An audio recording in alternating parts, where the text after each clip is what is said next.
Peace and blessings, family. What's up with all the days you miss out there? Please live it. Don't sleep through this thing. So I wanted to talk to you guys about one of the biggest mistakes I've made as a youth leader at my local congregation. Shout out to Chosen Church. I've been in this leadership role working with this team for about 4 years, I want to say. And I've learned some things. I've made some mistakes. I've done some things that are good. I've probably done some things that are great.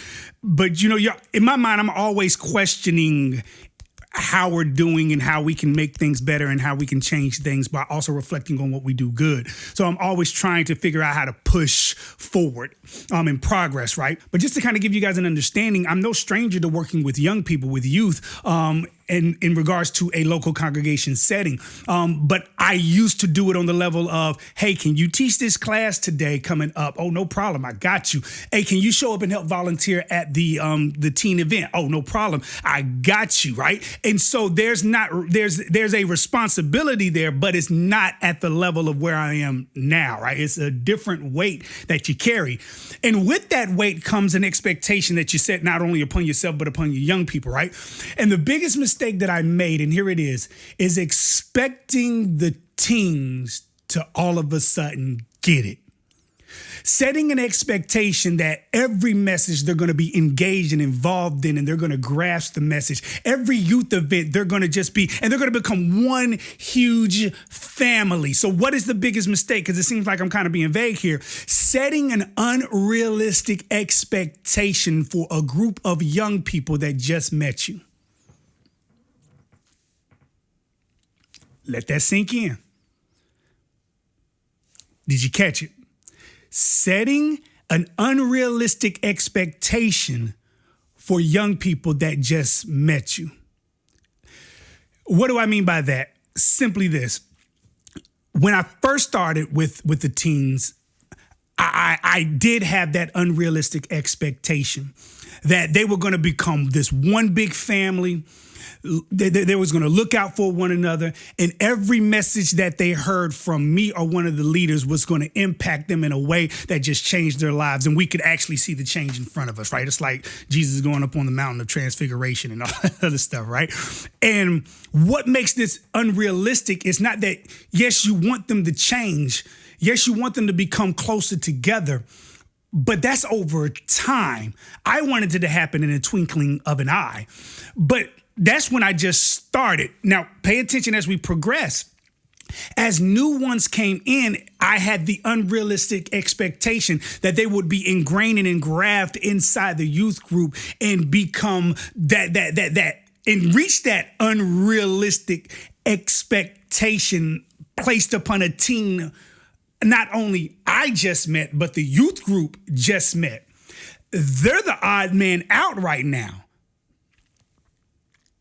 Number one, I had to learn that I had to earn my youth group's trust in me.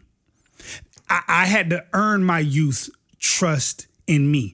For some of them, I've earned it. For others, it's still a work in progress. For whatever reasons it might be, it's still a work in progress. And that's something that as a youth leader, you have to accept. Is number one, get rid of your unrealistic expectation. And we always say, well, I know it's going to take time, but we come in thinking it's supposed to happen like right off the bat. Get rid of that and understand that over time, you got to earn their trust. It's not going to happen overnight. That's number one. Number two, they're listening more than you actually give them credit for. I'm sitting here thinking, because of the way that they're looking at me, like it's almost like they're not even connecting with anything I say.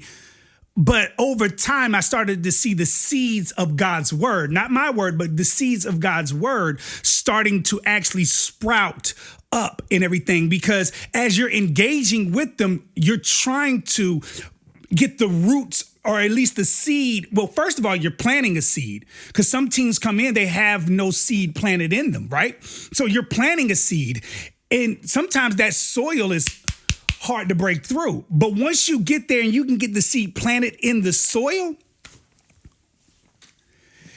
but that's not it. Now really comes the work, because now you have to throw in the nutrients, and sometimes they don't want it.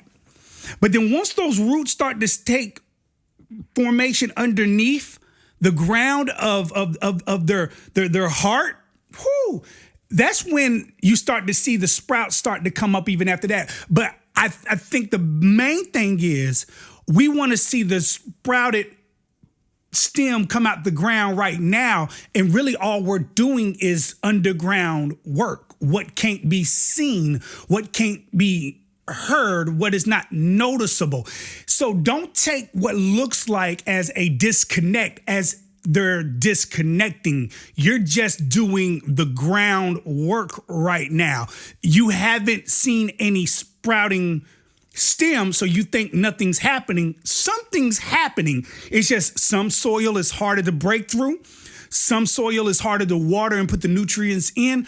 But that seed, once it's planted, it's go time. And you got to keep going, but you got to be cautious. You can't be too overbearing. You can't be too heavy, metaphorically speaking, heavy-handed. And you can't give them an expectation to reach something that at this moment they're not equipped to reach, which leads me to the verse. Train up a child in the way that they should go, and when they are older, they won't depart from it. They shall not depart from it. The part that we miss is the training part. Training is not an easy thing to do because you're asking young people. It was hard to get adults to do stuff. So what do you think is going to take to get a teen to do something? It's one of those things where you're asking a teen to step out of their comfort zone faster than they're capable of actually doing it. Now, I get it. We want to push them beyond their limits to stretch them. But we also have to consider the fact that we might pop them in the process or break them in the process. So instead of stretching them to where they're moving beyond their comfort zone, we might be bending them to the point that they're about to break.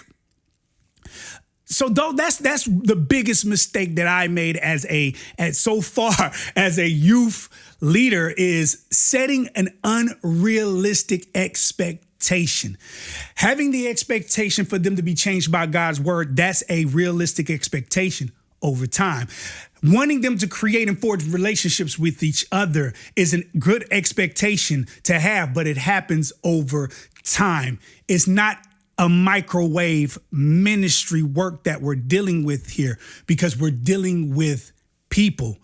We're dealing with humans. And I think this right here, and I'm done, I think we forget that young people actually have emotions, actually have thoughts, actually have their ups and their downs. They have good days. They have their bad days. They have their own thoughts. They have a whole personality that is underneath them being young people. And it comes with a mind that actually thinks like more than we actually give them credit for. They think. And we typically disregard that and make them out to be, you're going to do what I said do because this is what I said do. And because I'm the adult, you should do it anyways. And it doesn't always work like that. Ask anybody that's a parent. It sounds good, but it's a tug of war sometimes. The objective of youth ministry is this, and this is something me and my youth leadership team, we come to the conclusion of. Training disciples to go out and make disciples. Heavy emphasis on the training part. Heavy emphasis on the training part. But it cannot be done in a way that makes them and forces them to do it by heavy hand. It has to be guided, as our mission statement is, gracefully guiding people into their God-given purpose. So we have to watch, pray, work with, and actually guide along the way. And we have to be patient because it takes time. Much love and respect. I hope this blessed somebody out there, man. It might have sounded like I was all over the place a little bit, but I hope it blessed somebody. I would really like to hear if you are a youth leader, if you are in leadership in any capacity, what was the biggest mistake that you made as a leadership in ministry at your local congregation or whatever local congregation you made that big mistake at? I'm going to bring more of this to you guys, man, and just talk about these things because as I'm growing, I think it's beneficial for other people to know that are thinking about doing this type of work or that is just starting this type of work, but also I can get feedback from some of y'all and everything like that about this type of work. And it's a beautiful labor. Much love and respect. Y'all be safe out there, man. This is your boy Sleep. Peace.